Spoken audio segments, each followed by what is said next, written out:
Think back to a moment that felt completely real. A night where everything between you and her was easy. The kind of conversation that ran past midnight without either of you noticing. The kind of laughter that made you forget the version of yourself you perform for everyone else. You were present. You were connected. There was warmth in the room that you did not have to manufacture. Now ask yourself honestly, with that same memory still sitting in your chest, was any of it actually what you believed it to be? That is not a rhetorical question meant to make you feel stupid. It is the most important diagnostic question a man can ask himself, because the capacity to love with full presence, to invest completely, to show up without reservation, is not a weakness. It is one of the rarest and most demanding forms of personal courage. The problem is not that you loved. The problem is that the architecture of what you were loving was built on a foundation that was never solid. And because you were focused on building something real, you did not stop to inspect the ground beneath your feet. Men are not taught to read the interior signals of a relationship. We are taught to act, to fix, to provide, to persist. Persistence is a virtue when the thing you are fighting for is real. But persistence applied to something hollow becomes a form of self-destruction dressed up as loyalty.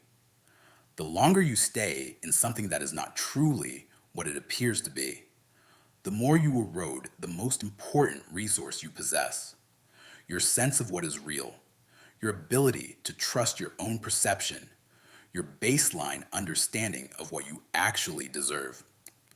What I am going to walk you through today is not a list of grievances or a manual for resentment. It is a calibration exercise. It is a framework for reading 5 specific behavioral patterns that, when observed with clarity and intellectual honesty, tell you something decisive.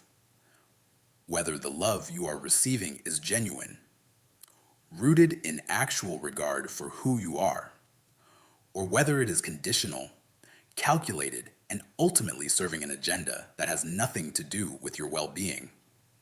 5 signs. Each one is subtle in isolation. Together, they form a pattern that men consistently miss, not because they are naive, but because they are investing too much emotional energy in the relationship to see it clearly from the outside. Pay attention to all 5, not because every relationship that exhibits one of these signs is doomed, but because awareness is the precondition for every intelligent decision you will ever make about where you place your time, your energy, and your emotional commitment. Sign 1. She is inconsistent without accountability. The first sign is inconsistency without accountability. And understanding why this matters requires you to think carefully about what consistency actually signals in a person who genuinely cares about you. When someone loves you, not the version of you that serves them, not the version that is useful to them, but the actual human being you are, their behavior toward you has a kind of baseline reliability. It does not mean they are never moody, never distracted, never working through something difficult. Human beings fluctuate. Emotions are not manufactured to a schedule. But when someone genuinely cares about the relationship they are building with you, they do not weaponize their inconsistency. When they pull away, they communicate. When they are cold, they acknowledge it. When their actions contradict what they told you last week, they explain the gap, without you having to perform a cross-examination to find out what happened. What you will encounter instead, in a relationship where the investment is not real, is a very different dynamic. The warmth comes and goes according to rhythms you cannot predict and were never given the key to. She is fully present and affectionate during periods when something is being established or maintained between you, when she needs emotional reassurance, when there is something she wants, when the social optics of the relationship require her visible engagement. Then, when those conditions are met, The warmth withdraws, not dramatically, not with any kind of declaration. It simply recedes, like the tide, and you are left standing on the shore, trying to figure out what you did wrong. Picture this. You have been dating a woman for 7 months. The early weeks were extraordinary. She was attentive, communicative. She made you feel chosen. Then, gradually, the frequency of contact drops. She is slower to respond. Plans get postponed. When you are together, the quality of her attention is different. She is present in the room, but not fully engaged with you. You ask if everything is okay, and she reassures you that it is. You tell yourself she is just busy, that every relationship has its seasons, that you are probably overthinking it. Then something shifts again, seemingly without cause, and she is fully present and warm, and you feel that pull of connection again, and you think, there it is. That was always real. I was worried about nothing. What you experienced was not a natural relational rhythm. What you experienced was a cycle of intermittent reinforcement, and it is one of the most psychologically powerful dynamics that exists in human interaction. The inconsistency is not incidental to the relationship. In many cases, it is the operating mechanism of it. The unpredictable alternation between warmth and distance creates a neurological response in you that mimics the patterns associated with deep attachment. You become more focused on her, not less, because your nervous system is running a program that is trying to stabilize an unstable environment. You are not weak for responding this way. You are human, but you need to see it clearly for what it is. The diagnostic question is not whether the inconsistency exists. All relationships have inconsistency. The question is whether, when you point to the gap between her behavior and her stated feelings, she takes ownership of it. Does she say, I know I have been distant, and I want to explain why? Or does she deflect, minimize, reframe the problem as your sensitivity, or simply wait for your discomfort to subside so that the cycle can resume? Accountability, not consistency, is the indicator of genuine emotional investment. If you cannot have an honest conversation about the pattern without it becoming your fault for noticing it, that tells you something essential about where you actually stand. Sign 2. Your growth threatens her rather than inspiring her. The second sign is one that men frequently misread because it arrives disguised as concern, as practicality, or as a form of love that is watching out for you. What it actually is, when you strip it back to its function, is a quiet and persistent resistance to your development as a man. A woman who genuinely loves you wants to see you become more of what you are capable of. She does not need you to stay small so that the relationship maintains its particular geometry. She is not threatened by your ambition, your discipline, your expansion of social circles, your intellectual development, or your increasing sense of directional clarity. When you come home energized by a new project, she does not find a way to reintroduce doubt.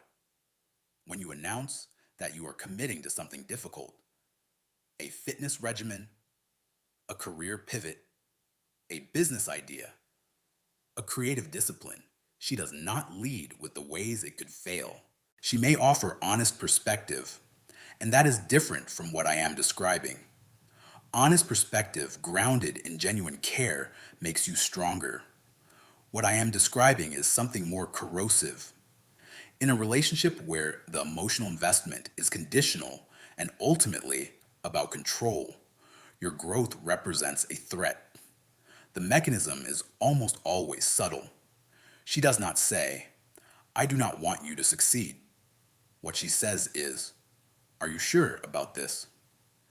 You have tried things like this before. I just worry about you getting your hopes up again. Maybe wait until the timing is better.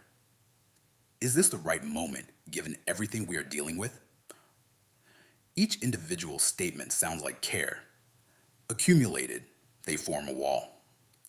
Consider a man who has spent 3 years in a relationship and during that time has consistently found his most significant decisions undermined at the critical moment of commitment, not by dramatic confrontation, but by a steady introduction of doubt dressed as concern. He wants to leave a career that is killing him slowly for something with more risk and more alignment with who he is. She expresses concern about financial stability, reasonable on the surface. He wants to invest serious time in his health, which means early mornings and evenings that were previously available for shared activity. She notes that he seems obsessed, that there has to be a balance, that she misses him. He develops a friendship with a group of men who challenge him and hold him to a higher standard. She finds things about those men to criticize and eventually begins to frame the friendships as a competing loyalty. Over time, a man in this dynamic begins to reduce the scope of his ambitions and his social world to maintain relational peace. He does not notice it happening because each individual compromise seems small and reasonable. But the cumulative effect is a man operating at a fraction of his capacity, increasingly dependent on the relationship as his primary source of identity and validation because he has been gradually separated from everything else that once gave him definition. This is not always conscious manipulation. Some women do this from unresolved insecurity, from genuine fear of abandonment, from attachment patterns formed long before they met you. The cause does not change the consequence. What matters is whether the person you are with expands or contracts your sense of what is possible. If the version of yourself that exists inside the relationship is consistently smaller than the version that exists outside of it, that is a signal worth taking seriously. Love, actual love, does not ask you to shrink. It asks you to become. Sign 3. Your pain is treated as inconvenience. The third sign requires you to recall not how she behaves when things between you are easy, but how she responds when you are the one who is struggling. Because the quality of a person's love for you is almost never visible in the good moments. Anyone can show up when the conditions are comfortable. The architecture of genuine love is most visible under structural load. When the circumstances are difficult, when you are not at your best, when you need something from her that costs her something. Men are culturally conditioned to minimize emotional distress. We are trained from an early age to project composure, to handle difficulty internally, to avoid communicating vulnerability in ways that might be perceived as weakness. This conditioning runs so deep that for many men, the moments when they do open up, when they acknowledge fear, grief, confusion, or genuine pain, represent an act of significant personal risk. They are stepping outside the normal perimeter of masculine self-management and trusting another person with something real. What happens in those moments tells you more about the actual nature of the relationship than months of ordinary interaction. When you are genuinely struggling and you communicate that to a partner who loves you, the response you receive is not perfect. Nobody has the exact right words at every moment, but it has a particular quality. It is oriented toward you. It is trying to understand what you are experiencing rather than attempting to redirect, minimize, or resolve its own discomfort about your discomfort. It holds space for what you are going through without making the conversation about her. In a relationship where the emotional investment is not genuine, your pain tends to be treated as a logistical problem or a social inconvenience. The response comes with a kind of efficiency. She listens for approximately as long as it takes to determine that the issue does not require her direct involvement. She offers a brief and procedural acknowledgement. Then she either redirects the conversation or withdraws. If your distress continues beyond a single session, it starts to feel like a burden, and you will know this. Not necessarily because she says it out loud, but because she communicates it through the quality of her attention. The way she checks her phone while you are talking, the way she pivots to something else, the way she sighs in a particular register that tells you the amount of time you have been allocating to this problem exceeds what she is prepared to absorb. Spend a moment thinking about the most significant moment of genuine vulnerability you have shown in your current or most recent serious relationship. Not a passing frustration, a real moment of emotional exposure, something that cost you something to say. What was the response? Did you feel more connected afterward? Or did you feel a subtle but unmistakable sense that you had revealed something that would be used against you? Or that your vulnerability had somehow diminished you in her eyes? Did she return to that moment later to check in, to demonstrate that she had been carrying it with her? Or was it processed and filed and never referenced again? A partner who loves you remembers what you were afraid of. She carries the details of your interior life with the same kind of attention you bring to hers. When you tell her something that matters, it matters to her because you matter to her. Not as a category, not as the functional role of partner, but as a specific human being whose internal experience she is genuinely invested in. If you cannot locate that quality in the person you are with, that absence is not a minor gap. It is a foundational one. Sign 4. The relationship only functions on her terms. The fourth sign is about the internal architecture of power within the relationship, specifically, whose needs, preferences, and emotional states consistently organize the shared life. In every relationship, there is a negotiation, conscious or otherwise, about how decisions get made, whose comfort gets prioritized, and what it costs each person to maintain the connection. In a healthy relationship, this negotiation is at least approximately balanced. Each person sometimes defers. Each person sometimes asserts. Each person sometimes adjusts their preferences in service of the other, without that adjustment generating resentment. In a relationship where the emotional investment is unequal, this negotiation has a consistent outcome. Her needs, moods, preferences, and timelines organize the structure. And critically, the expectation that this is the natural order is so embedded that when it is challenged, the challenge itself becomes the problem, not the imbalance, the naming of it. Think about what gets decided between you and how, where you go, when you see each other, how you spend shared time, how conflict gets resolved, who initiates repair after a disagreement, who adjusts their schedule, their energy, their priorities. If you map these decisions honestly over a period of several weeks or months, you may notice a pattern you had previously explained away as individual circumstances. She had a difficult week. She has been dealing with her family situation. She tends to need more time to process. Each explanation is locally plausible. Aggregated, they describe a structural dynamic.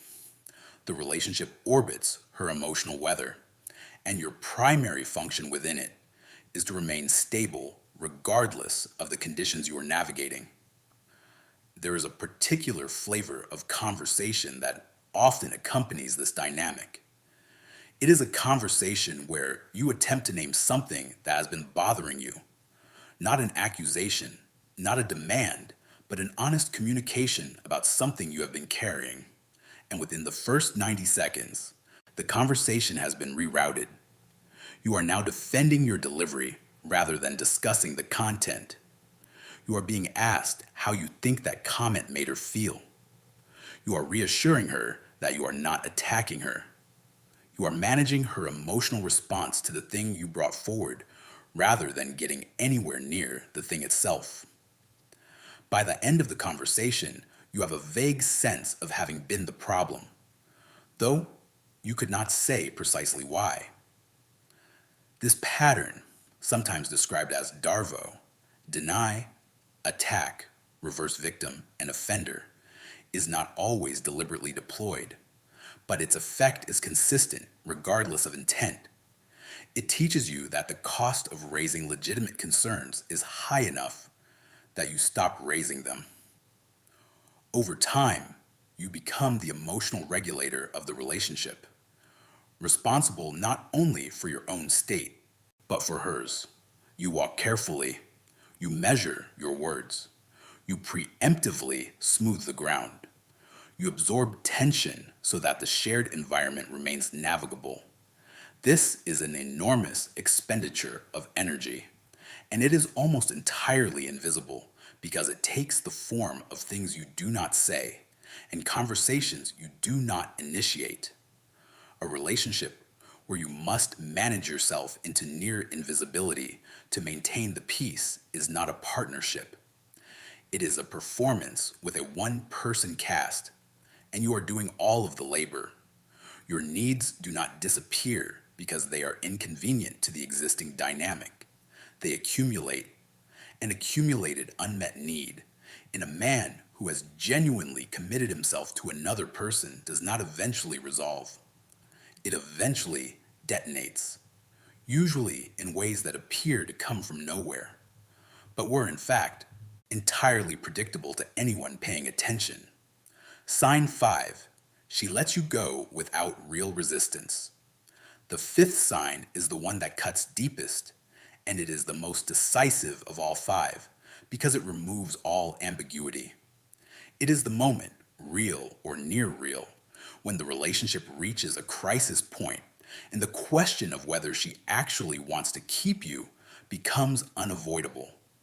And the answer, when you look at it without the filter of what you hoped the answer would be, is made visible not by what she says, but by what she does. Let me be precise about what I am describing. I am not talking about a situation where a woman in genuine emotional pain pushes someone away temporarily because her attachment patterns are firing and she does not yet know how to hold the relationship without destroying it. I am not describing the chaos of two people who are both deeply invested, both afraid, both making mistakes in the heat of real feeling. Those situations are painful and complicated. They require a different kind of conversation. What I am describing is recognizably different. When a man who has been genuinely loved reaches a breaking point, when he communicates clearly and without drama that he is considering leaving, or that something fundamental needs to change, or that he is no longer willing to operate within a dynamic that costs him so much, the response from a woman who genuinely loves him has a particular character. It is not necessarily composed. It may not be rational. It may be emotional, even overwhelming, but it is oriented toward keeping him. It makes a real case. It demonstrates through immediate behavioral change or through a willingness to examine difficult things together that she understands what is at stake, that losing him is something she is genuinely unwilling to accept. The relationship in her mind is worth fighting for. What you will experience instead in a relationship where the investment was never real is a response that does not quite land. She may say the right words. She does not want to lose you. She loves you. She does not want this to end. But the words float on the surface. There is no weight to them, no urgency that matches what she is claiming to feel. And then, With a speed that would have seemed impossible 6 months ago, she reorganizes. She moves on. She is fine. She is busy. She is posting photographs of herself in contexts that would have been unthinkable if what she told you about her feelings had been what you believed it was. There is a particular and very specific form of grief that comes with this realization. And it is important to name it clearly because men frequently mislabel it. It does not feel like the grief of losing a person. It feels like the grief of losing a version of reality. What you mourn is not exactly her. It is the story you were living inside, the narrative of the relationship as you understood it, the version of the future you were building toward inside your own mind. The loss of that story is disorienting in a way that is hard to articulate because the thing you are grieving was, at least in part, a construction. It was real to you. It was not equally real to both of you. And here's the thing about that grief that almost no one tells you. It tends to be longer and more destabilizing than the grief of losing a genuinely reciprocal relationship. When you lose something that was truly mutual, where both people were fully invested, where the love was real on both sides, the grief is clean in a particular way. Painful, yes. Serious. But there is a kind of clarity in it because the reality of what was lost matches the grief you feel about losing it. When you lose something that turned out to be partially or largely illusory, the grief is complicated by disorientation, by anger at yourself for having missed it, by a retroactive re-examination of everything you thought you understood about the relationship. Every memory gets interrogated. Was that real? Was any of it real? This is exhausting, and the only way through it is forward, with honesty about what happened, and with the deliberate recalibration of your internal compass. But before we arrive at that recalibration, I want to linger on the moment of letting go one moment longer, because there is something in it worth understanding fully. The ease with which she moved on is not evidence of your inadequacy. The speed of her recovery is not a verdict on your worth. It is evidence of the depth of her investment. When someone has not truly placed themselves in a relationship, when they were always at some level keeping one foot outside of it, there is nothing to recover from. There is no real loss, only a logistical change. The ease of her exit is a diagnostic data point about her internal position, not about yours. The reframe what this knowledge is actually for. At this point, if you have been tracking these 5 signs against your own experience, you may be sitting with something uncomfortable. Maybe you recognized one of them. Maybe you recognized all 5. Maybe you recognized them in a relationship that ended months ago and are only now seeing it clearly enough to name what it actually was. Whatever you are feeling right now, grief, anger, or something quieter that functions more like recognition, I want to redirect your attention toward a question that is more useful than any of the ones you have probably been asking yourself. The unproductive questions are the ones that move backward. What did I miss? Why did I believe her? What was wrong with me that I ended up here? Those questions have the sensation of insight, but they are actually a form of self-punishment in disguise. They ask you to condemn yourself for having loved genuinely, for having invested fully, for having been a man who showed up in good faith. The productive question is different. Given what I now understand, what kind of man do I want to be going forward? And what kind of relationship am I actually willing to accept? Because here is the philosophical reality at the center of all of this.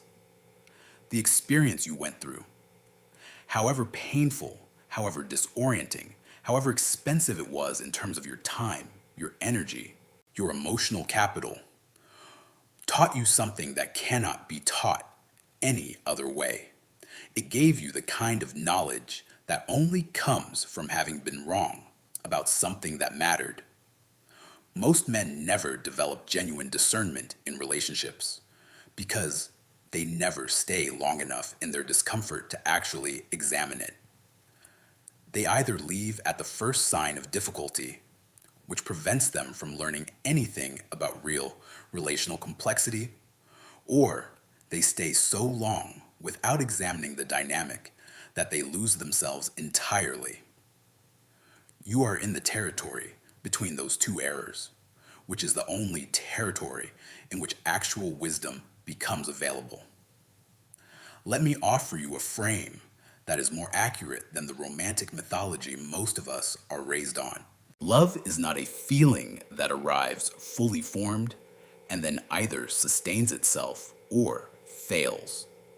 Love is a set of behaviors, consistently enacted over time, that demonstrate to another person that they matter, that their interior life is real to you, that their growth is something you invest in, that their pain moves you, that their presence in your world is something you would genuinely fight to maintain. The feeling may initiate it, the feeling may accompany it, but the feeling alone is not it. What you are owed, what every person in a serious relationship is owed, is the behavioral expression of that feeling, reliably, consistently, with accountability when it fails. If what you received was the feeling without the behavior, the warmth without the reliability, the words without the weight, the performance of love without its substance, then what you experienced was a sophisticated emotional experience that activated all the right neurological responses in you without providing the structural reality those responses were pointing toward. You were not wrong to feel what you felt. You were working with incomplete information, and now you have more information. The question is what you do with it. Reclaiming your standard. There is a version of this conversation that ends with resentment, a version that ends with generalized suspicion, a hardened posture, a defensive architecture designed to ensure that you are never again in a position of genuine vulnerability. That version is as much a loss as the relationship itself, because it asks you to carry the cost of someone else's choices indefinitely. It asks you to become smaller, more guarded, less capable of the very things that make genuine connection possible. A man who closes himself to love because he was hurt by its counterfeit is a man who has allowed one experience to edit the entire remainder of his life. That is not strength. That is a different kind of surrender. Real strength looks like something more demanding and more dignified. The willingness to remain open, not naively, not without discernment, not without the 5 frameworks you now carry, but genuinely open to the possibility that what exists on the other side of this pain is something real. Something that does not require you to manage your emotional footprint to maintain peace.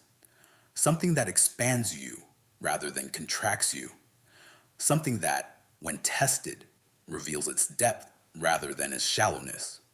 But before any of that, before you consider anything about future relationships or romantic possibility, there is foundational work that needs to happen.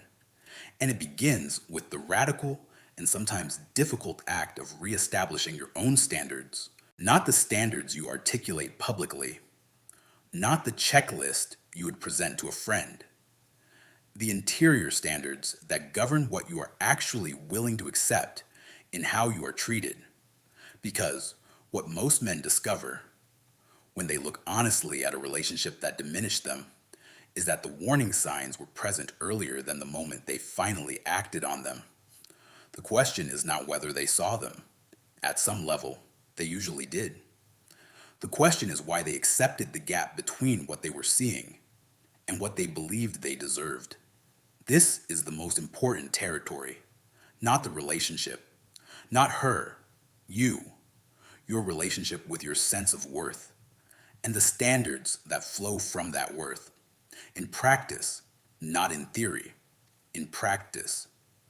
In the moment when your gut is telling you something does not add up, and the alternative is the discomfort of addressing it. In the moment when the pattern is visible, but the conversation required to address it feels too costly. In the moment when someone's behavior toward you does not reflect the value you know, intellectually, that you carry. Those moments are the test, and the man who passes those tests consistently, who holds his standards without apology, who communicates his needs without shame, who reads behavioral patterns with clarity and honesty, that man does not end up in relationships where love has to be decoded. He ends up in relationships where the investment is visible, mutual, and clear, because the standard he holds for himself filters out the alternative long before it has the opportunity to take root. You are not the man who loved badly. You are the man who loved genuinely in a situation that was not what it appeared to be. That distinction matters. Your capacity to love fully, to be present, to invest, to build, is not a liability. It is the thing that makes a real relationship possible. The work ahead is not to dismantle that capacity. The work is to surround it with discernment, with standards, with the clear-eyed ability to distinguish between love that is real and love that is an effective imitation of the real thing. That work begins today, not tomorrow, not after some period of processing that requires you to remain passive. The moment you see something clearly is the moment your responsibility to act on what you see begins. You have been given 5 frameworks. They are not theoretical constructs. They are observable patterns with predictable psychological consequences. Apply them, not harshly, not with suspicion as your default, but with the quiet confidence of a man who knows what he is looking at, who knows what he is worth, and who has decided, with full understanding of the cost of the alternative, that he will not again accept a version of love that is too small for what he has to offer.